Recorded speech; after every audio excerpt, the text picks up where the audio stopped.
Bureau, and we volunteer and work with some of the local libraries in the LA area, sometimes Riverside County. I've worked as far as Temecula. This is far north as I've ever gone, and the view outside the Mexican restaurant across the street is just magnificent right now because there's just enough snow up there in the hills. It's so very picturesque. So I take every opportunity that is available to talk about some of the missions that I am passionate about. And perhaps what we'll do is I'll show you some of the work. I can't show. Well, actually, this is all public information.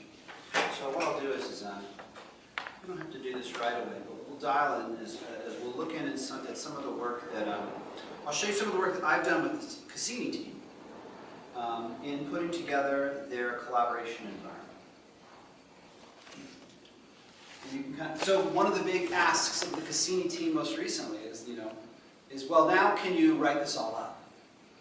Because we've seen pictures and we've seen these huge data sets of information that have come in and they're still trying to analyze, but now they're kind of wanting to clear out the office space.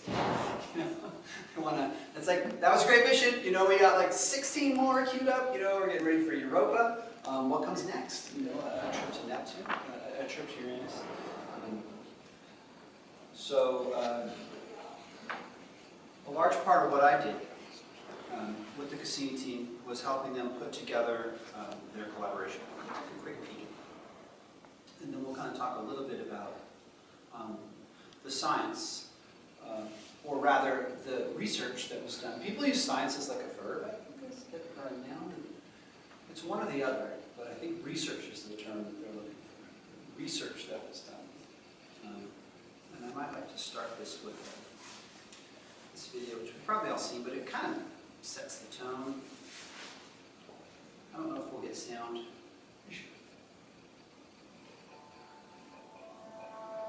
Has everyone seen this?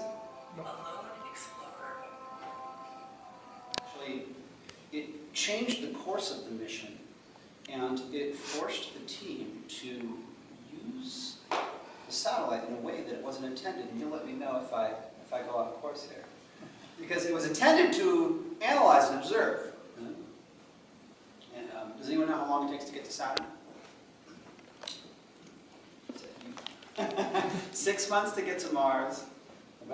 Let's start with Venus. It's about 150, 160 days to get to Venus. 6 months out to Mars, about 1 year out to Jupiter, and then about 7 years out to Saturn. And a different process was used for getting Cassini on its way, rather. They hooked it around Venus, I believe, the first 2 times. So they sent it the other way, and then they built up, used gravity assists to propel it.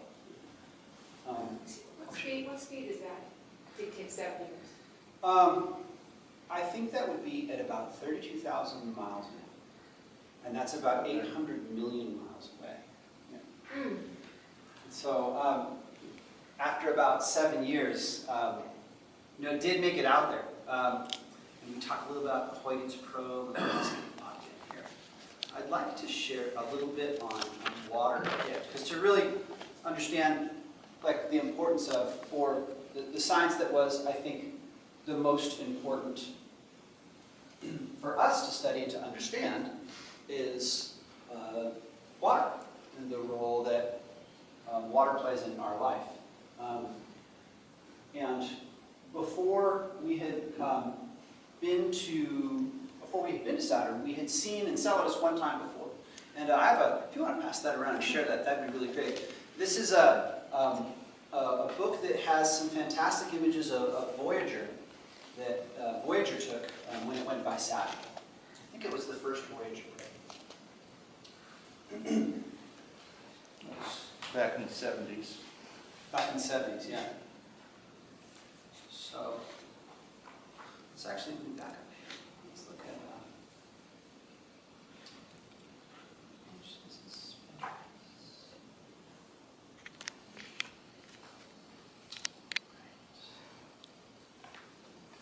So yeah, let's just skip straight to Enceladus. I'll talk a little bit about water.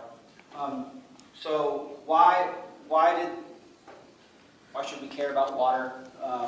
Because water is a solvent. And when things are kind of come into the world, they are generally in like a cocoon, or something like an egg. And water can permeate this in some cases. And so water brings together all these nutrients. It creates this soup that allows this magic, called evolution, to happen. And so whenever you hear people talk about life on other planets, the conversation always starts with, let's follow the water. So prior to getting to Saturn, or actually no, about 1 year into the mission, so around 1997 in October, they launched. It is $1 billion project. It has radioisotopes on it, which was the first.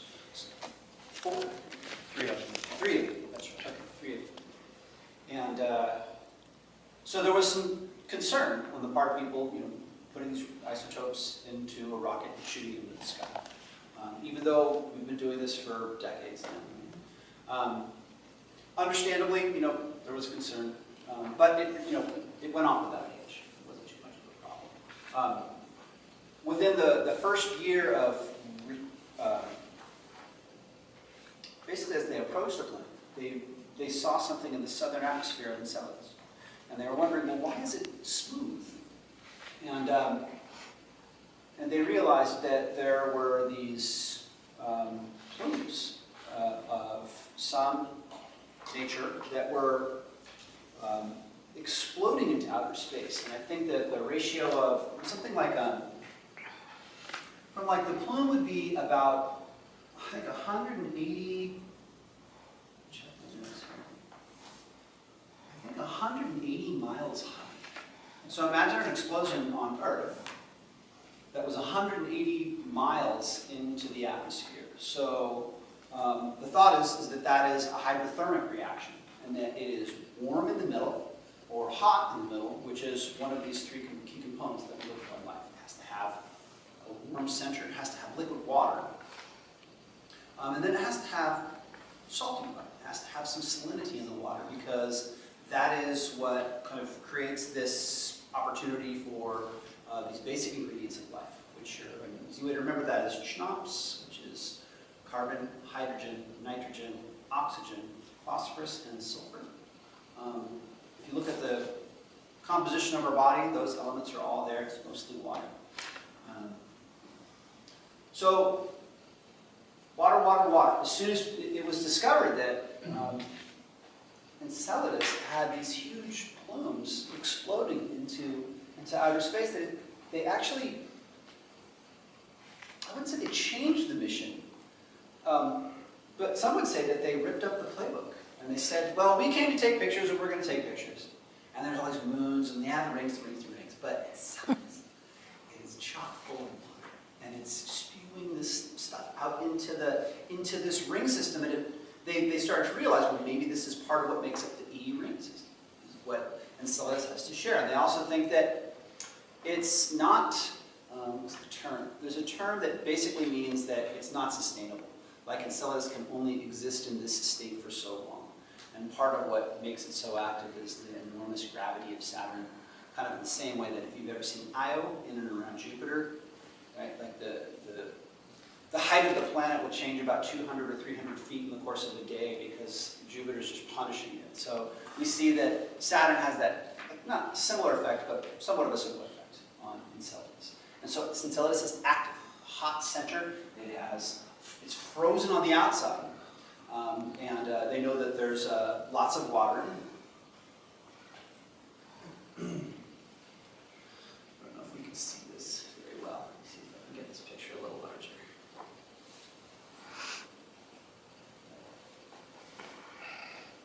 So this is where we are. It's kind of hard to see, but this is Enceladus. Right up. And you can, I suppose we can look at some of the pictures. Usually what I do is I have one of the people that's here that's younger that might want to just do searches. I actually just kind of let them run loose with like YouTube and look at images and stuff like that.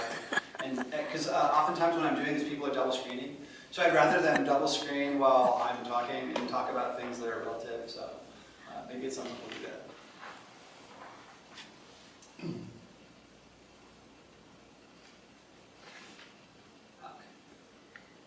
Yeah, so it was really unexpected. It was unexpected that they would see this much water in one place. And so over the course of so one of the most, let's say this, it's more of a testament to the engineering than it is to the science, but it's kind of like a chicken and egg thing. So the science required it. So now we've come to Saturn and we've taken all these wonderful pictures, and we've got this game that we play with Titan. So Titan is about an Earth-sized moon of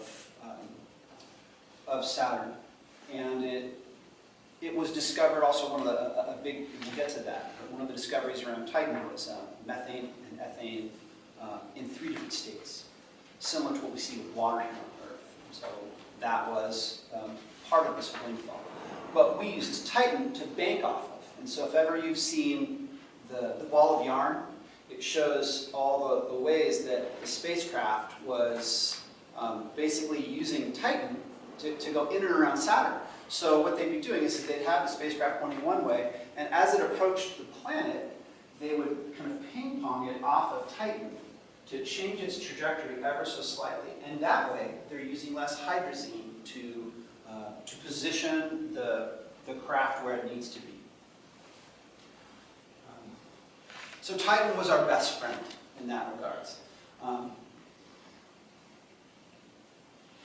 The craft was changed over the course of 3 years after it was discovered that Enceladus was so active.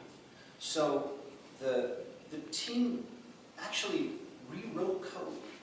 They updated things. It took them 3 years to put this into production and actually beam it back to the craft.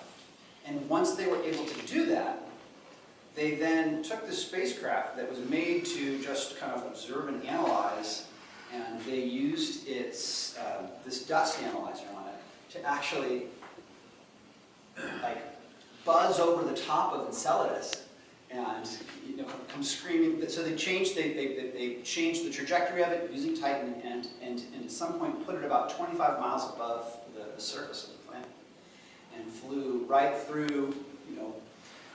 What they confirmed was water and hydrogen. They flew right through the plume, didn't they?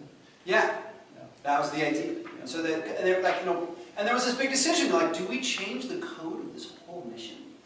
Do we repurpose this craft for just this one? Is this all that we're trying to prove? Because there's so much to see out here. But then they kind of realized, well, this is the path that we should go. And so, liquid water spouting from the cryogenics in the southern hemisphere. Methane lakes on Titan. So, Titan, about Earth-sized. I think it's one of the innermost planets of Cassini. It's certainly the largest.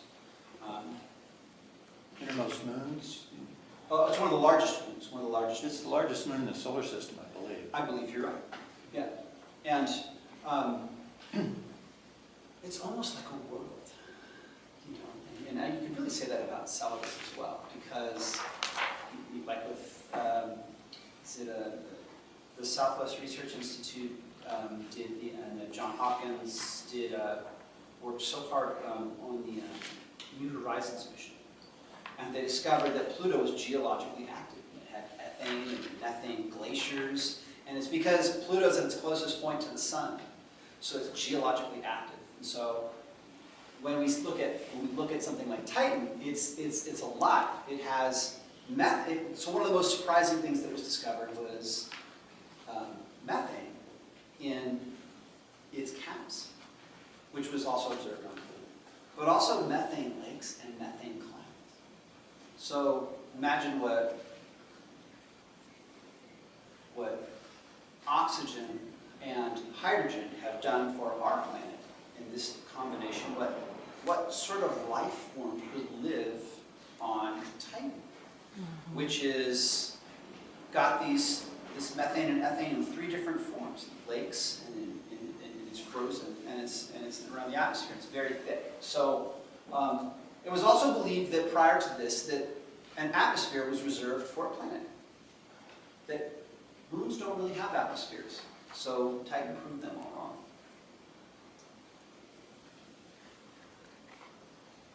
Titan also had the unsavory task of basically, after Cassini changed its trajectory and was going in between the rings of the planet, it just, the way they lined it up is that it just hooked around Titan this one last time, and that was kind of the farewell. And that's what changed the trajectory such that it would spiral into the planet. And it did about, I think, about 21, 22 orbits where it was going in between the rings and the planet. So there were 7 new moons that were discovered, and certainly if you like moons, you're going to love Saturn. So, you know, obviously my favorites are Enceladus and Titan. That's just because that's the most that's going on. One of the next big missions, and you'll hear people talking about it a lot, is Europa. So Europa Clipper, right now in its current state, is like a huge box. So imagine, see this table at the back of the room right there? Imagine something just about, it's like a square, but almost about that big, and it's just got 4 big arms on it. And the intent is to set that down on Europa and do some drilling, do some science, and that hopefully will launch in 2022, probably 2023, I think. Pretty soon. Yeah, so the next big mission is Mars 2020. JPL has a lot riding on that. So that is, you know, there's a lot of excitement about that, and a lot of effort, and all these things that were discussed in the last decadal conservatory. There's a group that gets together, and they talk every 10 years about what is it that we should research. One of these things, kind of wrapping up the last one, is water on Mars. One of the ones that was more recent, the most recent decadal study, was more interested in the Kuiper area, Pluto, Charon, and other objects in the Kuiper. We'll see if we can find an image of this. After having been in orbit around Saturn for approximately 5 or 6 years, there was this massive storm that was observed in the northern hemisphere. And it was believed that it was some sort of release from within the planet. And still a lot is really not known about what the core of that is. When you think of how massive Saturn is, something like Jupiter, but like Saturn in particular is quite large, you know, helium, right? When you put helium in helium escapes our atmosphere, right? Earth's mass is such that helium does not escape, right? It escapes our atmosphere. But if you put it in a balloon, let's say you wrap it in like rubber, a balloon, it actually captures the helium, and then it, you know, this skin that you've put around, you know, it rises up. So imagine being on a planet so massive that helium is a solid. Is what? Solid. So that's how big Saturn is. And so when you look at something like Enceladus, you know, it's not uncommon to see things like that being affected by this larger planet. Helium is solid, so in the same way that we would see water, ice, various different forms. Because it is so large, it just has a different composition. So when we see this ethylene release, it kind of tells us, well, what's inside of it? Does it have a liquid core? Does it have a solid core? So, and there's a lot of questions being asked about Jupiter in particular with the Juno mission, which is also fascinating. I should also talk a great length about stars in my eyes. Yeah, image here. So, Cassini was in service approximately 19 years, reporting data. It took 7 years to get there. About 19 years, yeah, truly in service. But But you can see, it started here. Something happened. And then at some point, it went around the entire planet. And so, kind of similar to how we observed, I think, comets hitting Jupiter. I can't remember which mission, if it was Galileo that captured those images. Galileo did. It was just, we were in the right place at the right time, and we got, it was a little scary, to see these things crashing into the planet. 12 or 15 comets hit Jupiter and made massive explosions when it hit the atmosphere. And we have Jupiter to thank for life in our solar system because it accounts for something like 2% of the mass in our planet, and it protects us from things like that. Jupiter. Let's see what's we got here.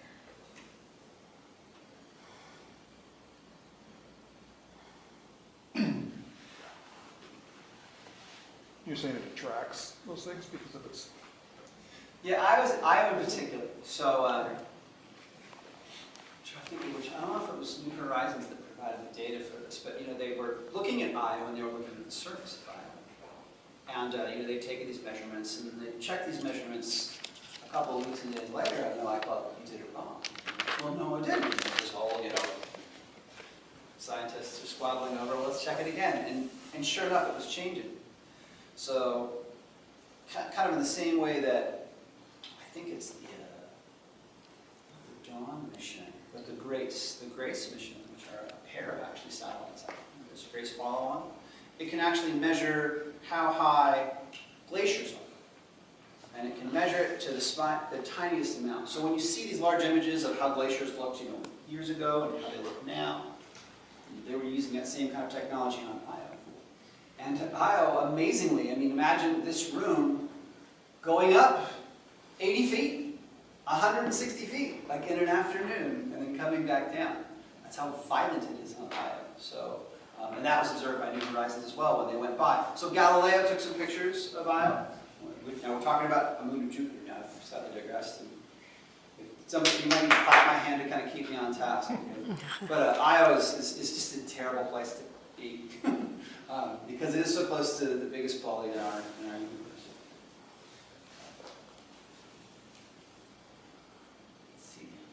So Enceladus, I'm talking a lot about Enceladus just because that's so closely aligned with the water. I'm trying to think of if there's other. Think about here. So the probe flew about, I think, 21 or 22 times over the surface, and during the course, not specifically of that run, but over the course of its life, Cassini provided 450,000 images, about 25,000 of which were of Jupiter on its way to Saturn.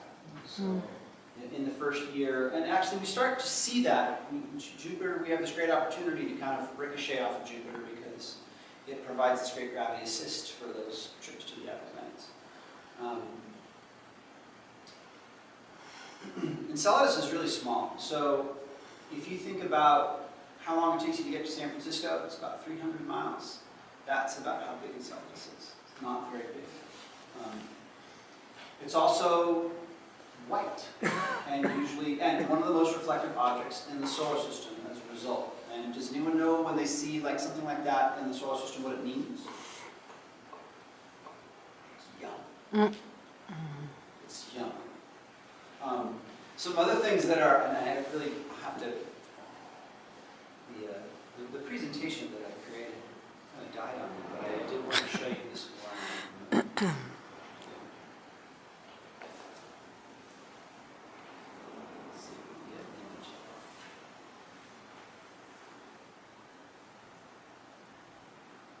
You can see why people love this one. It's the Disney planet, right? It's the Death Star.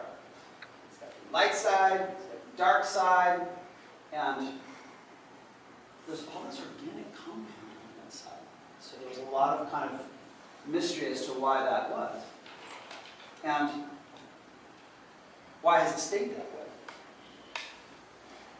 Let me show you a picture of Pan.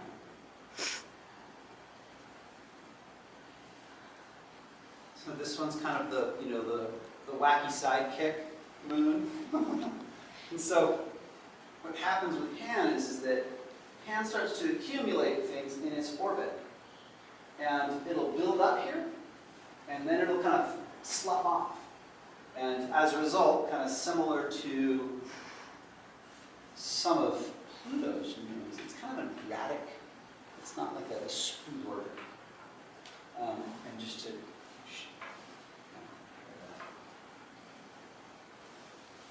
yeah, so you can see this one is just scarred and unusual. It's definitely one of the more kind of oddities.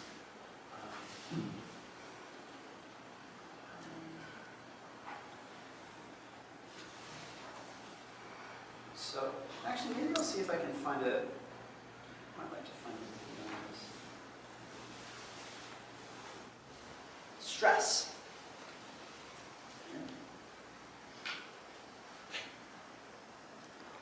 This is a rock with water on top of it that's frozen.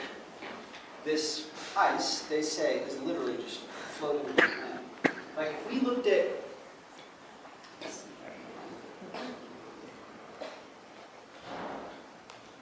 just kind of compare how much water it is.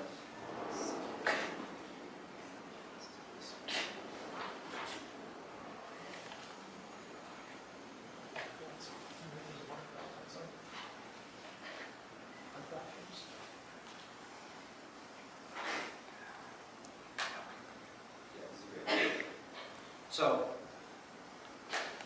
this is a great picture. You can get these downloads for free from JPL site. There's lots of great space camp travel posters. And what they display so nicely in this is water, right? Lush green life, and then frozen water with clouds up above. It doesn't scream that, but anyone who knows or gets excited about science and travel and stuff knows that those elements are necessary. So, when we think of the Earth, and we think of our planet, this is really what it looks like without the water. Water covers, what, 2/3, a little over 2/3 of our planet. But if it was just a planet of water, that's how big it would be. There's really not that much of it. We're just a rock in space. This water, this drop, or this bit, represents all the water on the planet. This water here represents the amount of water that's not in an ocean. Fresh water. Fresh water. So that's about 3%. Now you can't really see it, but there's a little teeny dot right there. And that little teeny dot is actually the water that's not frozen in the poles. It's in creeks and streams that we can drink. You can't even see it. Flush with our planet relative to all the fresh water in the world, much of which is frozen in the poles for the time being. And this is all ocean water. So when we think of, you know, the bounty that is Earth, it's really just barely covering the land. And so when you think of something like Enceladus, and you look at these reactions that are happening underneath the surface of the planet, you have a lot of hydrologic activity that is basically providing warm water, similar to what we see in our oceans. So you've got volcanoes and things that are hot and putting pressure on the surface, and that's where we find a lot of opportunities for life, because it's turning up all those elements that are in the water. It's kind of like a buffet, if you will, right? You've got plenty of your 6 basic elements, but there's other things there on which to evolve from, if you will. So that's why when people ask about the science of Cassini, really, it's always going to come back to Enceladus. They changed the actual code on the bot to basically rake over the surface. Which is not to take away anything from Saturn. You know, Saturn is amazing and beautiful. Yeah, so there you can see it a little bit better. That's how much we get to drink.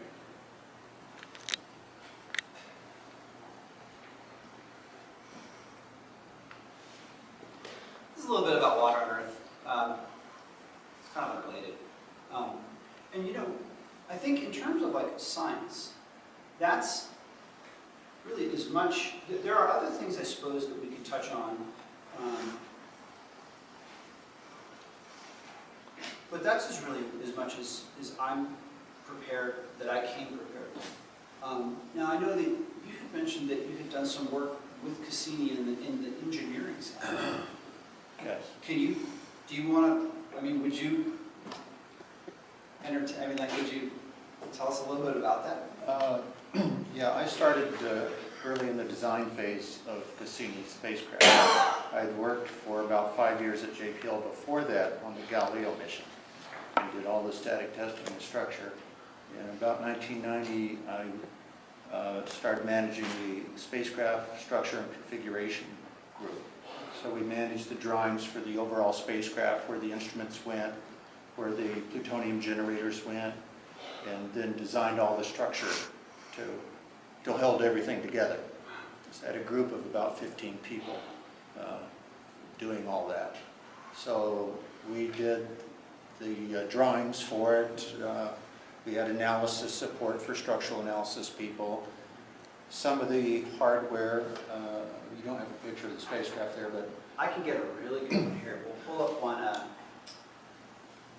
So all the parts of the spacecraft were built mostly in California, some parts across the country. We built a lot of the structure in-house at JPL, the machine shops, and in local machine shops. I can point out just a few details of it here. This antenna was about $68 million worth of antenna that was donated by Italy and the European Space Agency. So the thing I liked about it is I got 2 free trips to Rome to talk to the Italians to review the Nothing space. wrong with that.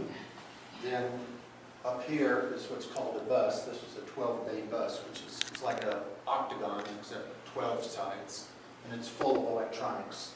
So the signals come from the antenna to Earth and back to Earth to the antenna and come into this electronics boxes here. We have hydrazine tanks. There's 2 kinds of fuel on a spacecraft. One is for propulsion. In this picture, you can't see the twin rocket nozzles on the bottom. They're used to slow the spacecraft down to go into orbit at Saturn, or to speed up the spacecraft to change its trajectory. I raised it a little bit so that they should be right there. Oh, yeah, here they are. We were only going to have one. At the last minute, they decided, well, we need 2. And then at the last minute, they decided, well, what if meteorites hit these things? The mission's out of control. So we had to design a baby buggy cover, just like that goes over a baby buggy to deploy over that. So most of the time you can't see these. So when you get ready to fire the rockets, this baby buggy cover exposes these guys. The space program, as all you taxpayers know, is expensive. The little baby cover was about $6 million worth to get the motors and the testing, and a lot goes into it. You can barely see, these are called RTGs at JPL. Stands for radioisotope thermoelectric generator. Basically, it's just plutonium. Plutonium gives off heat. It's plutonium oxide pellets. And the heat just goes to thermocouples. And that generates a DC power. Each one puts out 400 or 500 watts. And they'll last for 25 years easily. So the spacecraft never runs out of power. What it does run out of is hydrazine for attitude control. If you want to change the orientation as it goes around the orbit, keep pointing back to Earth, because you need to keep this pointed to Earth to communicate. You need the little hydrazine thrusters. And that's what some of these booms are out here, is have little hydrazine thrusters on the ends. There's other things that were huge deployments, like the magnetometer building shoots this boom out about 90 feet, and at the end of it is a magnetometer for measuring magnetic fields near the planet. And that is about the distance, I think, from this speaker to about that wall, right? It's about that long. This boom? Yeah. Oh no, this is from home plate to first base. It's 90 feet or so. Okay. And the reason it has to be so long is so you get away from the metal and things that are on spacecraft, so it's just measuring space. And the energy would provide a lot of, I mean, I know that on Voyager they put the isotopes on one side, they put all the instrumentation on the other side to keep them far away. Yeah, that's an issue. This spacecraft had 3 of these RTGs spaced around the space. Well, you can see one here, and there's another one on the other side. That was one of the exciting things for me personally, was we had to design a way to put these on quickly on the launch pad. So we went down to Florida, walked up 14 flights of stairs with the Saturn rocket there, and there's the spacecraft sitting on the top without these on. You put these on at the last minute, like 3 days before launch, but they're giving off radiation. So the poor guys that are bolting them on, they're getting exposed. So we did a lot of practicing to minimize the radiation exposure. And that worked out very well. But one of the fun things about that was I was fortunate enough to hire a young engineer out of JPL, UCLA. He was 22. When he was 24, I assigned him the job to install these on the launch pad. And so when they went out from the holding facility at Cape Canaveral to the launch pad, because of the plutonium on board, we had military helicopters overhead, a lot of security. This 24-year-old young man is in charge of the whole operation. He said it was one of the most exciting things in his life up to that point. So it was a big job. Like you said, it's about $1 billion project, including the rocket is gigantic. Not quite as large as the Apollo rockets, but darn near. This disc here is, we just called it a giant frisbee. Was supplied by the Europeans. And when it pushed off the spacecraft to fall into Titan, we had to give it a spin like a frisbee as well. So you spin it off that way, and of course the spacecraft wants to go out the other way. So you have some fun challenges there. For context, imagine putting a spacecraft into orbit, trying to get it righted around a larger planet with lots of other moons, and then launching a smaller spacecraft from that moving satellite onto another moon. Fall into the moon and then Just unbelievable. deploy its parachute. And it landed successfully and took pictures from the surface. We could show that too. We have there's actual footage of the Wiggins boat. One thing about the mission that I thought was the most interesting was, you talk about the moon, but there's oceans under these layers of ice. And I can't ever remember if it's Europa, moon Europa, or Enceladus. They both should. Well, they both have oceans, but one of them, they think there's more water in that ocean than all the oceans on Earth. The ocean is about 100 miles deep. Their best estimates. So, a lot of interesting science. I mean, it's a mission of discovery. You know, it really was. Clearly the most, so I had a question for you about, so this is a real treat, by the way. Thank you so much for doing this. I'm told that half the mass of the craft itself was fuel. Like, I can almost remember the numbers. The whole launch weight, when it gets bolted to the rocket, is about 12,000 pounds. And you're right, it's about 6,000 pounds of fuel inside large tanks, 2 huge tanks inside that you don't see. So you needed all that fuel. The big problem is when you get to Saturn, it has massive gravity, way, way more than Earth. So what is it doing? It's sucking the spacecraft in and accelerating it like crazy. So you have to really throw on the brakes, and here's the brakes. right here. And didn't that burn for like 6 hours or something like that? I don't remember the burn time, but that's a big problem with rockets in general, is how long can you burn before you damage the nozzles or damage something else. So, What's the other fuel? I mean, hydrazine, you need to mix it with something, right? not the hydrazine, you don't have to. No. The other fuel is NTO4, which is called nitrogen tetroxide. I can't even pronounce it anymore. So a lot of oxygen. It's an oxidizer. Okay. And then the other fuel is, I don't even remember at this point. I think there were just two. There's hydrazine That's probably right. and there's a really great. Very nasty fuels, very awful, caustic things. Right. But they work great. They do the job, that's right. So one thing on the news you hear, it's a spacecraft running out of fuel. Well, it's that fuel for both purposes, attitude control and to change the trajectory of the spacecraft. And electricity they have for a long, long time. That's right. Voyager's been running on one of the same design, Just one. essentially. Yeah. And if you're familiar with the Curiosity rover on Mars right now, it has one of these. In fact, it's one of the spares that were for this mission. And it's been sitting around generating electricity for, I don't know, 15 or 20 years already. Yeah. But it has plenty of power for a little rover. Mm-hmm. And that's the next mission coming up next year, is another rover for the Mars 2020 mission. And it looks a lot like the existing rover, That's right. but It has a lot. It's gonna have a helicopter.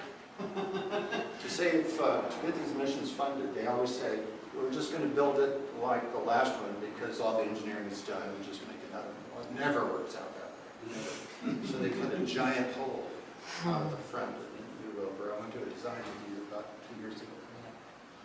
So it's going to be different. It's looking for life more, so it's very interesting. Will you tell us your name one more time? My name's Jim Staats. Jim Staats. Thank you, Jim. For a long time. Thank you.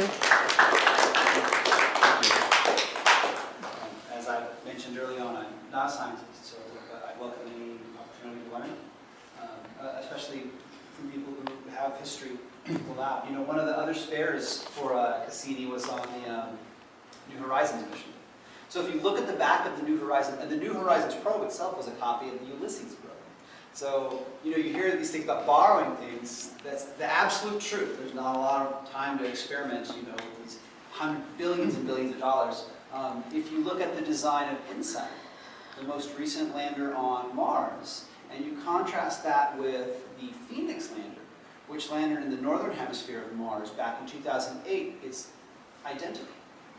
It's basically a card table that they land on the planet, and that was the first time that they actually attempted to use a lander to land on a planet and not use this bouncy ball process. So they would, in the past with other rovers, they just bounce it on the surface. They would inflate these Airbags. Yeah, and but this time what they did was they slowed it down on a parachute, and the stat is this, and that is that you're going thousands of miles an hour. You can slow it down to about 1,000 miles, and then you deploy your parachute. You can slow yourself down to 200 miles. But then what you have to do is, and the figure that they use is they take 2 Empire State Buildings. So you stack one on top of the other, and this is how long you have to do this. Gene, I have a video about 3 minutes long of that whole process. I think people might be interested. I think I know the one for the Phoenix lander? Or for the... No, for Curiosity. For Curiosity. Sure. Is it the 7 Minutes of Terror? Is it that one? Yes. Do you have that one on? Yeah, let's cue that up. It's really good, and most of my daughters and stuff really enjoyed seeing it. And it has people in it too. You can see their reaction.